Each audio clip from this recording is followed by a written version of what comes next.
আপনাদেরকে একটা জিনিস আমি একটু বলে দেই, সেটা হচ্ছে সবসময় কি হয় যে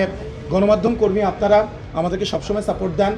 আপনারা পজিটিভ নিউজ করেন, এই যে এখনও আপনারা আমাদের কথাগুলো আপনারা পৌঁছে দিচ্ছেন এবং আমরা দেখা যায় একটা স্পেশাল শো করি, সেখানে হয়তো সেখানেও আপনারা ক্যামেরা নিয়ে ব্যস্ত থাকেন, আপনারা কিন্তু ঠিকঠাক মতো সিনেমাটা দেখতে পান না। আমি একটু আগেই কথা বলছিলাম, আমরা এবার গণমাধ্যম কর্মীদেরকে, আমরা শুধু গণমাধ্যম কর্মীদের জন্য আমরা আলাদা করে একটা সিনেমার স্ক্রিনিং অ্যারেঞ্জ করতে চাই, যেখানে আপনাদের কোনো ক্যামেরা আনার দরকার নেই। আপনারা আসেন, সেটা নিউজ পেপার এবং টেলিভিশন গণমাধ্যম কর্মী যারা আছেন তারা সিনেমাটা উপভোগ করবেন, আরাম করে উপভোগ করে তারপর আপনারা যা বলা দরকার, ভালো হলে ভালো, খারাপ হলে খারাপ, এখন তো আমরা যেটা বলছি সেটা কনভে করছেন, অথবা দর্শক যেটা বলছে সেটা কনভে করছেন, আপনারাও দেখেন।